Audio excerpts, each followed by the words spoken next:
지도 보는 부동산 오늘도 심형석 소장님과 함께하겠습니다. 안녕하십니까? 예, 안녕하십니까? 네, 오늘 떠나볼 지역은 어디죠? 예, 최근에 일기 신도시 선도지구 공모 때문에 이슈가 됐던 분당구입니다. 분당이면 뭐 천당 아래 뭐 분당 맞나요? 예, 맞습니다. 그죠? 그렇게 많이 사실 이제- 알려지고 있죠. 사실 분당이 뭐 성남 안에 있는데 예, 맞습니다. 구성남과 분당 한 지붕 두 가족 느낌이 드는데 간략하게 지역 설명 한번 부탁해 주신다면요. 분당이 이제 이쪽인데요. 예, 그래서 길쭉하게 이렇게 돼 있습니다. 고구마처럼 돼 있는 지역인데요. 분당 신도시는 이렇게 말처럼 이렇게 길쭉하게 또 돼 있어요. 예, 그렇게 돼 있다고 보시면 되고요.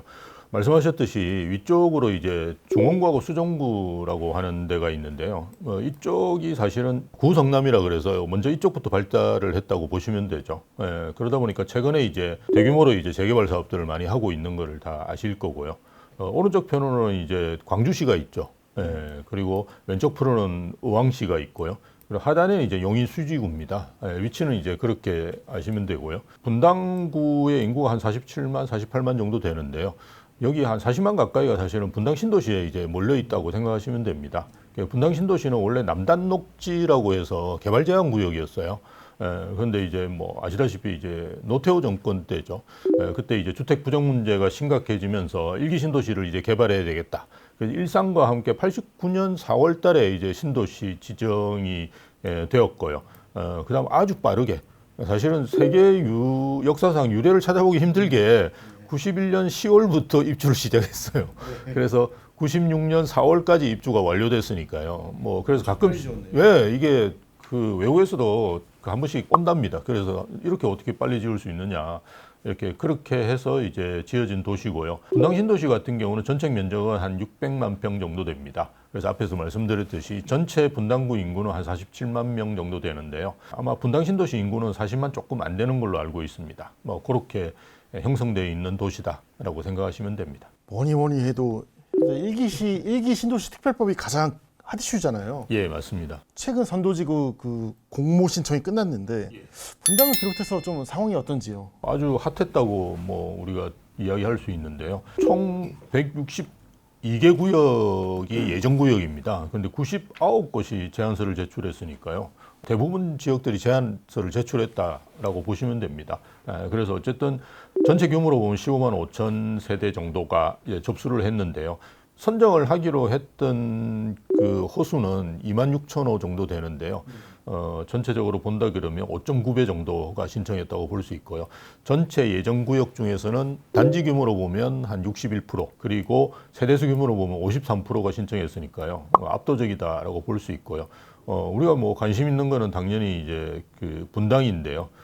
분당 같은 경우도 많이 신청했습니다. 예.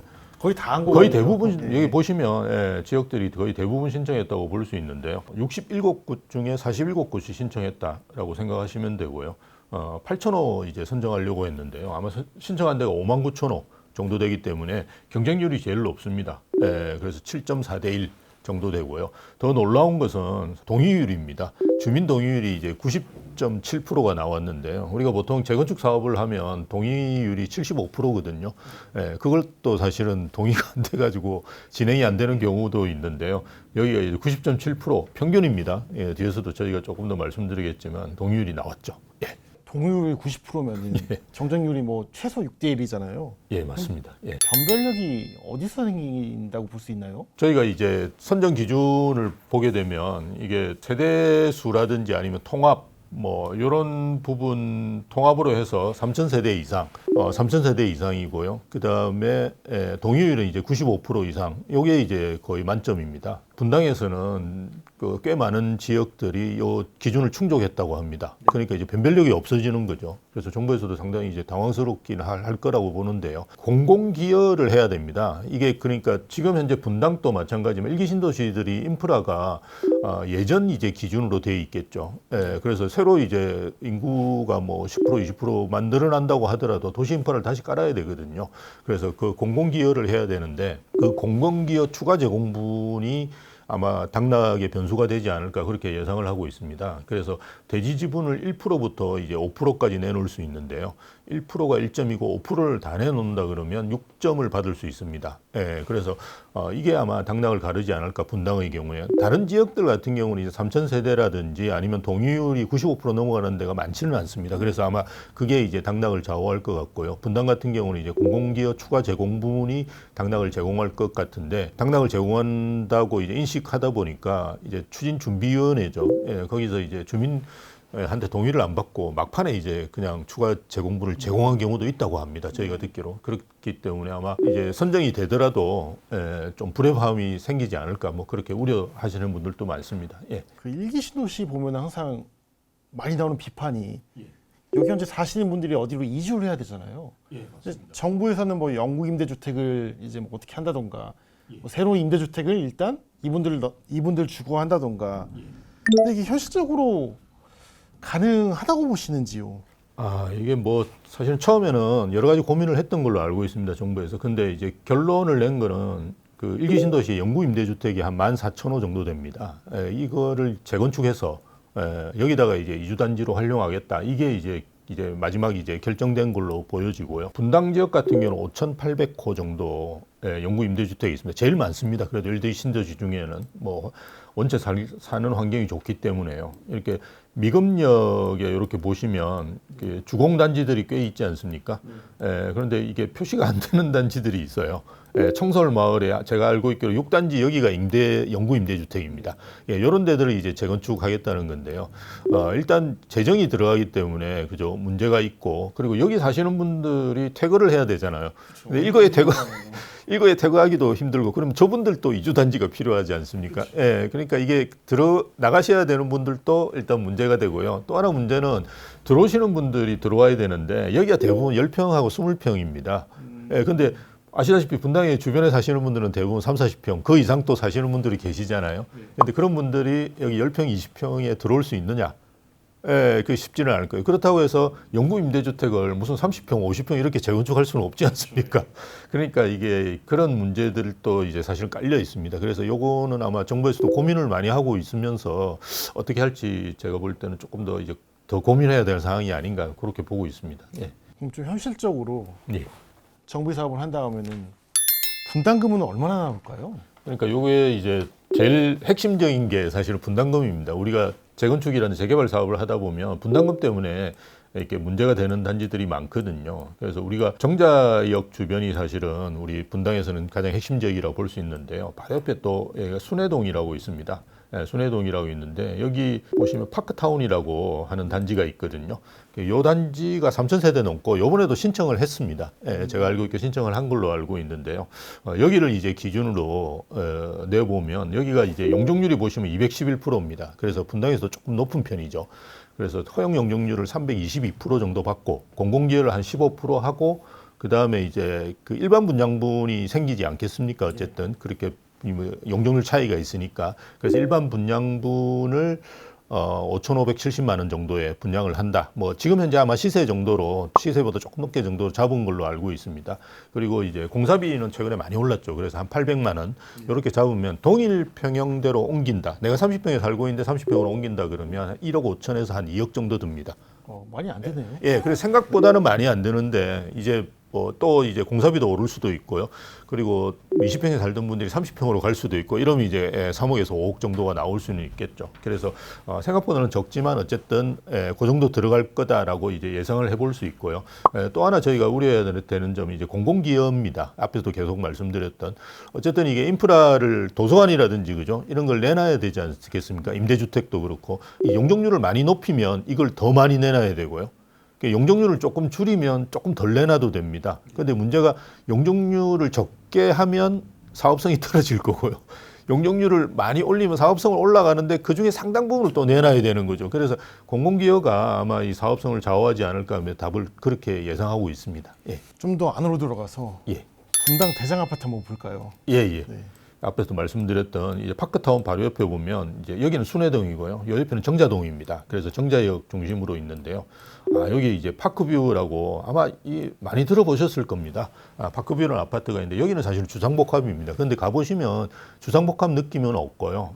그렇게 단지의 상가가 이제 따로 떨어져 있어요. 그래서 일반 아파트 느낌은 이제 주상복합입니다. 이게 2004년 7월 달에 입주한 1829 29세대고요. 평형은 32평형이 제일 적고요. 보시면 90평까지 이렇게 대부분 대형 단지입니다. 그래서 이제 압도적으로 대장 단지 역할을 하고 있는데요. 올해 7월에도 여기 30평대가 19억 9천에 거래가 됐어요. 그러니까 사실은 서울에 이제 우리가 소위 이야기하는 주거선호 지역 정도 수준이다라고 보시면 됩니다. 그래서 정자역 주변으로 뭐 아이파크 이런 데도 있고요. 뭐 이런 데들이 주로 대장단지 역할을 하고 있다. 이렇게 아시면 되겠습니다. 예. 분당이 현재 뜨겁잖아요. 예, 그렇죠. 현재 분당 투자를 한다면 좀 어떻게 보시는지, 그리고 분당까지 하면은 진입을 위한 금액이 좀 만만치 않잖아요. 예. 플러스 상대적으로 저평가된 아파트가 있다면까지. 예. 저도 사실은 이게 이 업종에 한 30년 종사를 했는데요.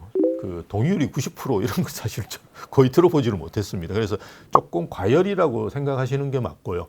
그래서 제가 이제 그 아름마을이라는 데를 가서 주민 설명회 때 갔었습니다. 그래서 뭐 설명도 해드리고 했는데요. 대부분들은 그냥 사시겠다는 분들도 계시겠지만 이번에 선정이 되면 뭐 그때가 가장 피크라고 당분간은 이제 가장 꼭대기 가격이라고 보시고 그때 팔고 서울로 진입하시겠다. 뭐 분당하고 가격은 뭐 큰 차이가 없지 않습니까? 그러니까 서울로 아주 좋은 지로 그냥 진입하시겠다 보태서 이런 분들도 계시고요. 또 하나는 이제 어쨌든 선정이 안 된 지역들이 이제 있을 겁니다. 그죠? 당연히 있을 거고요. 그런 경우에 이제 실망 매물들이 꽤 나오겠죠. 근데 아주 좋은 위치 같은 경우는 뭐 실망 매물들이 몇 억 떨어져가 나온다 그러면 그거는 저는 뭐 좋다라고 볼 수 있고요. 그리고 뭐 권해드린다 그러면 어쨌든 이게 판교역하고 그 옆에 성남역 같은 경우는 성남역은 GTX-A가 그죠? 뚫려가지고 다니고 있습니다. 그래서 판교하고 가까운 쪽이 아무래도 좀 좋지 않을까. 그래서 여기 보면 제가 갔던 이제 아름마을이라든지 아니면 뭐 임해촌 이런 데들이 있습니다. 그래서 보시면서 대기하고 계시는 것도 좋지 않을까 그렇게 봅니다. 예. 그럼 더 현실적으로 들어가서 예. 이게 사실 비싸잖아요. 그렇죠. 한 일반 30대, 40대들이 살만한 아파트라고 해도 좀 비싸지만 예, 한 맞습니다. 10억 언저리 정도로 이 주변의 아파트를 본다면은 어디를 추천하시는지. 예전에도 이제 제가 동천역 밑에 보면 이제 GTX 구성역이 있는데요. 여기 이제 한번 추천드린 데가 있는데요. 이 주변은 여전히 저는 괜찮다고 봅니다. 그래서 GTX도 뚫리고 그죠. 여기 원래 수인분당선 구성역이 있었던 데거든요. 그리고 또 하나 이제 이쪽에 이제 용인에서 플랫폼 시티라고 해서 산업단지를 조성합니다. 아주 대규모로 조성을 합니다. 뭐 이런 것들을 다 고려해 본다면 직주건설로서 의미가 있다라고 볼 수 있고요. 이 편한 세상 구성역 플랫폼 시티라고 하는 최근에 이제 입주한 아파트입니다. 올해 4월에 입주한 아파트인데요. 뭐 거의 1000세대 되고요. 이 아파트가 거의 주변에서는 신축으로서는 거의 뭐 아마 유일한 걸로 알고 있는데요. 이 아파트가 한 11억, 12억 정도 지금 수준에서 거래가 되고 있습니다. 그래서 이 주변을 좀 보시는 것도 좋지 않을까 생각이 들고요. 또 하나는 뭐 GTX가 계속 내려가다 보면 잘 아시다시피 우리가 동탄이 나옵니다. 그래서 뭐 동탄은 뭐 제가 말씀을 안 드려도 뭐 최근에는 40평대 가격이 거의 20억 넘는 수준까지 동탄역 주변에서 거래가 됐는데요. 우리가 동탄역 주변만 너무 열심히 보시는데요. 그 바로 옆에 보면 시범단지들이 꽤 있습니다. 이런 데들이 가격이 그렇게 높지는 않습니다.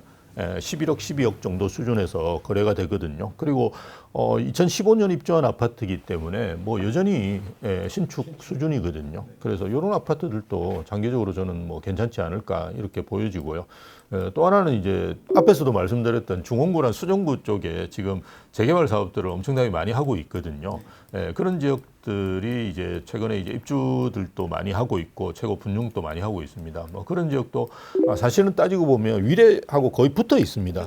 그러니까 위례의 가격대하고 비교해 보면 여전히 이제 가격대는 좀 낮거든요. 그래서 거기가 주로 이제 산성역, 신흥역 이쪽이 괜찮은데요. 뭐 그쪽 부분을 또 생각해 보시면 되는데 거기가 이제 조금 대장 아파트라고 할 수 있는 지역이 그 대가 이제 산성역 포레스티안가 하는 데인데요.